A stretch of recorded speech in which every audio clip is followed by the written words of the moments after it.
Hello traders, welcome to my channel. और आज इस वीडियो के अंदर मैं एक ऐसे अपॉर्चुनिटीज के बारे में बात करने वाला हूँ जिसको ट्रेड करके आप आने वाले हफ्तों में काफ़ी बढ़िया पैसा बना सकते हो इन निफ्टी ऑप्शंस। तो इस वीडियो को आप एंड तक देखिए। साथ में इस वीडियो के अंदर मैं गोल्ड, कमोडिटीज और बिटकॉइन का भी एनालिसिस शेयर करने वाला हूँ। साथ में मैं इस वीडियो के अंदर एक ऐसे स्टॉक के बारे में बात करने वाला हूँ जो लगभग 21 साल के बाद ब्रेकआउट दे रहा है, जिसके ऊपर आप स्विंग ट्रेडिंग करके भी काफ़ी बढ़िया पैसा बना सकते हो। तो विदाउट वेस्टिंग टाइम चलिए शुरू करते हैं मार्केट एनालिसिस। जो मुझे दिख रहा है मार्केट के अंदर, जिसमें जहाँ पर अपॉर्चुनिटी को ट्रेड करके आप बढ़िया पैसा बना सकते हो। ओके, तो सबसे पहले आप अगर हम एनालिसिस की बात करें तो हम सबसे पहले निफ्टी का एनालिसिस करेंगे। अगर आप देखें तो कहीं ना कहीं यहाँ पर मार्केट जो है एक रेंज के अंदर फंस चुका है। बहुत छोटी रेंज के अंदर पिछले 2 हफ्ते से मार्केट यहाँ पर फंसा हुआ है। अगर ये रेंज में मार्क करूँ तो आप देख सकते हैं ये रेंज लगभग निकलेगी 24,400 से लेके 30,800, यानी 400 पॉइंट का रेंज हमें यहाँ पर मिल रही है। और इस छोटी सी रेंज के अंदर लगभग मार्केट ने 2 हफ्ते निकाल दिए। अगर आप देखो यहाँ पर देखो तो कहीं ना कहीं यहाँ पर एक स्मॉल आपको यहाँ पर डोजी कैंडल्स देखने को मिली। तो डोजी कैंडल का मतलब होता है कि इंडिसीजन। तो कहीं ना कहीं यहाँ पर मार्केट में एक इंडिसीजन बना हुआ है। जो प्राइस है वो काफी छोटी रेंज में कॉम्प्रेस हो चुका है।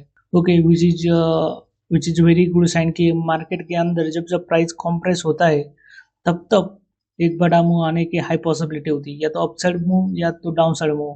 तो यहाँ पर प्राइस 2 हफ्तों से लगातार कॉम्प्रेस हो रहा है। इसका मतलब कहीं ना कहीं आने वाले हफ्तों में हमें एक बड़ा मूव देखने को मिल सकता है, या तो अपसाइड या फिर डाउन साइड। तो आपको किस तरह से इस अपॉर्चुनिटी को ट्रेड करना है। यहाँ पर आपको सबसे पहले एक हायर लेवल है उसको मार्क करना है। जो इस रेंज की हायर लेवल है विच इज 24,400, और नीचे की जो लेवल है 23,000 और 23,800 का जो रेंज है, इसको सबसे पहले आपको एक सपोर्ट और रेजिस्टेंस को मार्क करना है। और जिस भी डायरेक्शन में यहाँ पर एक हमें ब्रेकआउट देखने को मिले, चाहे अप साइड या डाउन साइड, आपको उसी डायरेक्शन में आपको ट्रेड करना है।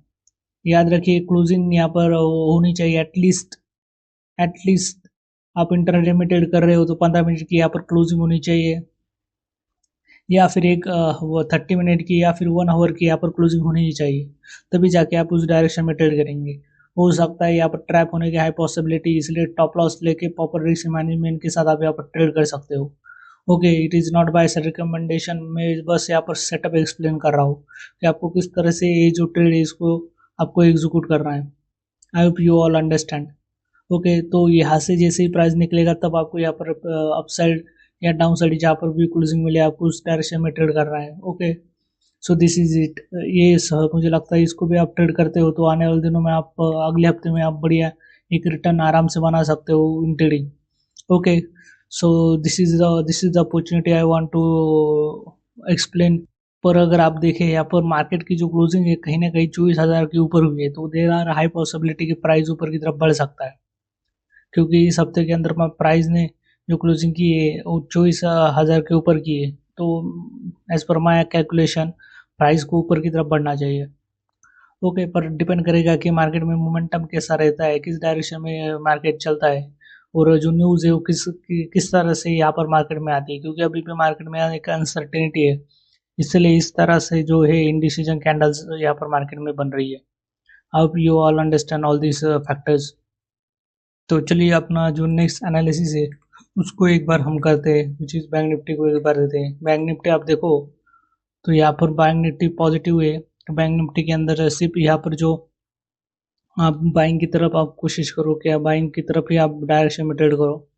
जब तक ये जो कैंडल है जो यहाँ पर 2 वीकली कैंडल है उनका जब तक लो ब्रेक नहीं होता तब तक आपकी डायरेक्शन एक पॉजिटिव डायरेक्शन में ही ट्रेड करने की होनी चाहिए इन बैंक निफ्टी। चलिए गिफ्ट निफ्टी अगर हम देखें तो कहीं ना कहीं गिफ्ट निफ्टी मुझे यहाँ पर पॉजिटिव नज़र आ रहा है, which is a good sign कि आने वाले दिनों में हाई पॉसिबिलिटी के मार्केट ऊपर की तरफ बढ़े because of gift Nifty closing. अगर हम देखें यूएसडी आनर यहाँ पर थोड़ा कूल डाउन हो रहा है, which is again good for news for Indian market. Dollar index थोड़ा सा ऊपर की तरफ बढ़ रहा है, बट इस ओके, कोई बात नहीं। इंडिया विक्स अब भी यहाँ पर कूल डाउन हो रहा है, which is also good news for Indian market. Okay, चलिए अब थोड़ा कमोडिटी देख लेते हैं। कमोडिटी आप देखो गोल्ड, तो गोल्ड यहाँ पर मेजर सपोर्ट लेवल के आसपास खड़ा हुआ है, और यहाँ से किस तरह से यहाँ पर प्राइस एक्शन बनता है उस पर डिपेंड करेगा कि प्राइस किस डायरेक्शन में जा सकती है। अगर यहाँ पर एक कंसोलिडेशन होता है, देने का अपसाइड मोमेंटम आता है, तो डेफिनेटली बाइंग साइड का सेटअप बन सकता है। पर अगर ये सीधा इसलिए जो 4000 का लेवल है, which is round number, which is very important number, अगर इसको ब्रेक डाउन करके यहाँ पर एक 1 आवर का क्लोजिंग हमें मिल जाता है, तो यहाँ पर एक सेलिंग सेटअप बन सकता है। तो आप सेल साइड की तरफ आप ट्रेड कर सकते हो अप टू 3500। ओके, तो इस तरह से यहाँ पर आपको अपॉर्चुनिटीज़ मिल सकती है गोल्ड के अंदर। पर गोल्ड के अंदर यहाँ पर एक इंपॉर्टेंट लेवल के आसपास आया है, तो यहाँ पर ये थोड़ा बहुत टाइम अपना बिता सकता है। So watch out that way. चलिए अगर एक बार बिटकॉइन भी देख लेते हैं। यहाँ पर आप देख सकते हैं बिटकॉइन कहीं ना कहीं यहाँ पर अपना जो है ऑल टाइम लो के आसपास चल रहा है, विच इज़ 60,000। अगर 60,000 भी ब्रेक कर देता है, तो आने वाले दिनों में हमें यहाँ पर 50,000 के लेवल भी निकलते हुए देखने को मिल सकते हैं। ओके, सो यहाँ पर अनसर्टन बहुत ज़्यादा आप देख सकते हैं। एक ह्यूज वीकली लेवल पे एक ह्यूज आपको कैंडल दिख रही है, विच शोज की इंडिसिजन बहुत ज़्यादा है इस लेवल के आसपास। सो अवॉइड ट्रेडिंग, वरना दोनों तरफ आपके स्टॉप लॉस हिट हो सकते हैं। अगर आप स्कैल्पिंग कर सकते हो तो आप कर सकते हो, पर इसके अंदर बड़े ट्रेड आप मत लो, वरना आपके टॉप लॉस हिट होने का हाई चांसेस है। ओके, तो ट्रेड केयरफुली। ओके, नहीं तो इसमें आपके बहुत सारे स्टॉप लॉस यहाँ पर हिट हो सकते हैं। So this is it. चलिए अब वो जो स्टॉक के बारे में बात कर रहे हो करने वाला हो, उसके बारे में बात करते हैं, जो स्टॉक लगभग 21 सालों के बाद ब्रेकआउट दे रहा है। ओके, जिसका नाम है इंडा। चलिए जो स्टॉक का बारे में मैं बात करने वाला हूँ वो मिल चुका है। ठीक है, तो अगर आप इसका चार्ट देखो एक बार, लगभग आप देखोगे तो कहीं ना कहीं ये जो स्टॉक आपको जो दिखेगा कि ये काफ़ी लंबे समय के बाद एक बड़ा बड़ा ब्रेकआउट दे रहा है। क्योंकि अगर आप देखो इस स्टॉक को, तो कहीं ना कहीं इसने लगभग 2005 में ब्रेकआउट दिया था। ओके, पर यहाँ पर ये तुरंत फेल हो गया, और तुरंत फेल होने के बाद यहाँ पर आप देखोगे कि इसने रिट्राई किया मल्टीपल टाइम, यहाँ पर ट्राई किया, पर every time it fail. Okay, and now आप देखोगे कि इसने एक स्ट्रॉन्ग ब्रेकआउट यहाँ पर कर दिया है। ओके, अगर आप देखो तो कहीं ना कहीं इसने लगभग 21 साल के बाद, लगभग 21 ईयर के बाद यहाँ पर ब्रेकआउट दे रहा है, विच इज ह्यूज। अगर यहाँ से निकलता है, तो ये काफ़ी हायर लेवल पे जाने की हाई पॉसिबिलिटी है। लगभग यहाँ से डबल होने की तो हाई पॉसिबिलिटी है। लगभग 400 के टारगेट निकलते हैं। अगर आप रेंज निकालो तो 300-400 के लिए टारगेट निकल रहे हैं, विच इज यूज। तो आने वाले दिनों में इस स्टॉक के अंदर हमें बड़े मोमेंटम देखने को मिल सकता है इन अपसाइड पे। तो प्रॉपर रिस्क मैनेजमेंट के साथ इसमें आप ट्रेड बना सकते हो। ऐसा ही एक स्टॉक में दिखाना चाहता हूँ आपको, वीनस रेमेडीज करके। इसके अंदर भी लगभग आप देखो तो काफ़ी लंबा यहाँ पर ब्रेकआउट हुआ था, 2007 के बाद यहाँ पर ब्रेकआउट हुआ था, और उसके बाद स्टॉक देखिए। ओके, जब ब्रेकआउट हुआ है यहाँ पर लगभग 600-700 लेवल को, आप देखिए कितना ऊपर गया था।